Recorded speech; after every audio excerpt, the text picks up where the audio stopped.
Okay, time for Next Fest again. Here are some of the demos that caught my attention this time around. If you got any other recommendations, please let me know. First up, we got Phase Zero. It's a survival horror game heavily inspired by the first 3 Resident Evil, with a little bit of Silent Hill thrown in there too. It plays like them as well, right down to the tank controls, which took a bit to get used to again. Combat is pretty simple. You don't really aim manually. Instead, you point your character in the general direction of the enemy and he'll auto-aim at the zombie in front of him. Enemies can take a few shots to bring down, so it's often better to run and save your ammo and items. Like in Resident Evil, your inventory is very limited. You're encouraged to explore, and like in the RE games, you can combine items into stronger variants. I didn't find any safe rooms or storage chests in the demo, but I think they'll be there in the full game. There are a few puzzles that I won't spoil, but they were fun and easy to figure out. Visually, it goes for that PS1 look, with detailed pre-rendered backgrounds and low-poly character models. The lighting is impressive though, and it does things with physics and level layouts that just weren't possible on the original hardware. I really enjoyed my time with it. If you're into classic survival horror and can handle the tank controls, this one's definitely worth checking out. Phase Zero. Next up, we got Starbirds, a simplified factory building game similar to Factorio and Satisfactory. It's being made as a collaboration between the Dorfromantik team and Kurzgesagt, combining the chill vibes of Dorfromantik with the fantastic art style Kurzgesagt uses in their videos. The game takes place on 2 layers, space and asteroid. On the asteroids, you gather resources by placing down drills and connecting them to your launch pad using pipes. These resources are then shot into space and are used to complete quests. They give you money and research point and unlock new buildings. Some resources can be processed into new materials using special buildings. This is required for certain missions. Thankfully, the in-game wiki is fantastic and easy to use, so you always know what to do to make a certain resource. Buildings can be picked up and placed down again without penalty, which I thought was a really nice touch. There are multiple asteroids in each level, each with its own unique resources.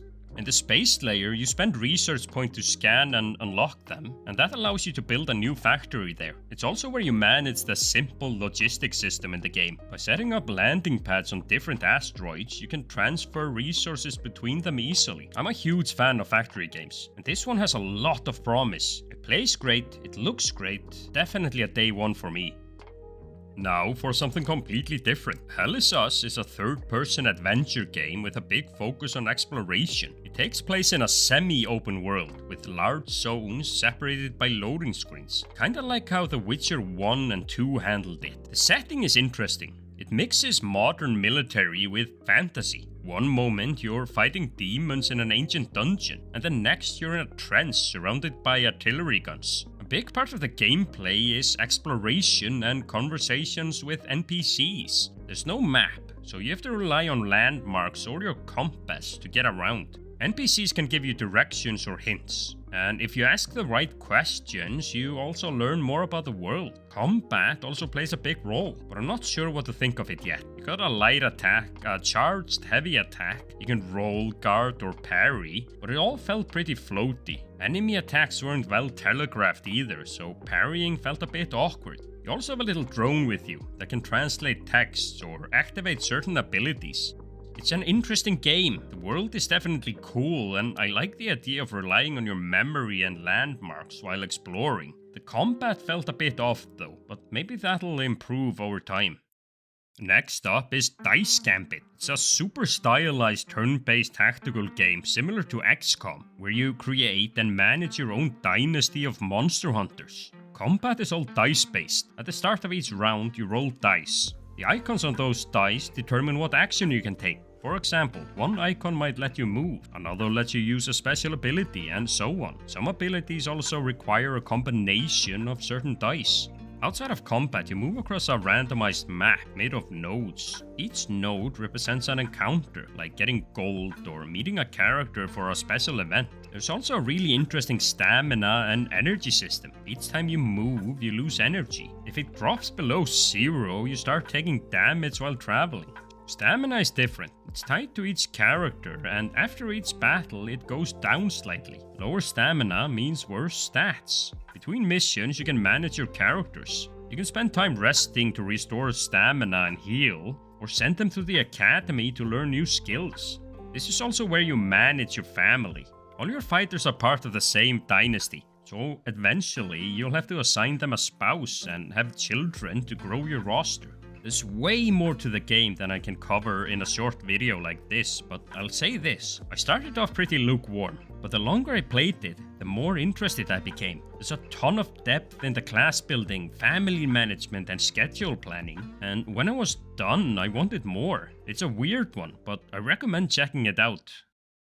Next is Strength in Numbers. It's a bite-sized space RTS that's easy to get into. Despite its simplicity though, it has enough layers to stay interesting. You start each level with a single planet. Planets automatically create ships. You then use those ships to conquer other planets. Once captured, they start generating ships and gathering minerals. You can spend minerals to upgrade your planet, letting them hold and produce more ships. You win by either capturing all enemy planets or completing special objectives. It started out quite simple, but as the maps got bigger, the more strategic and fun it became. It's all level based too. Between missions you unlock equipment and active abilities. There are also optional mutators that make the enemy tougher. You can toggle them on and off if you want to go back to earlier levels and complete extra objectives. I enjoyed my time with it. The missions took around 2 to 5 minutes to finish, and it feels like a perfect game for quick sessions. I'm looking forward to the full version, especially to see what it can do with larger maps.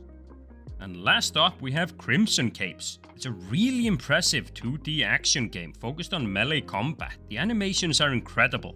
It apparently uses rotoscope animations and everything moves really smoothly. There aren't many games that use that style, and this one absolutely nailed it. It also just plays really well. Attacks flow together naturally, and combat is all about chaining moves, feints and parries. Parries seem to be a big part of the combat. You can't guard forever, so using parries, feints and taunts can bait the enemies into making the wrong move. It's also pretty hard, so expect to die often. When you do die, you respawn at the last flower field you rested at and refill your healing items. I know I keep comparing games to Souls games, but this is definitely one of them. They're even planning to add co-op and PvP invasions. Exploration is rewarding. You'll find items and gear to help customize your playstyle, and even extra bosses to fight. One thing I didn't mess around a lot with were the extra characters, but there are a lot of them. You can switch between them at the flower field, and each one seems to play differently. I'm looking forward to trying them out in the full game. I'm really impressed with this game. It looks gorgeous, the combat was fun, and fighting the bosses gave me that Souls-like feeling of, just one more try. Keep an eye on this one. And that's it. Those were my favorite demos from this Next Fest. If you played anything else cool that I missed, let me know. And as always, thank you for watching.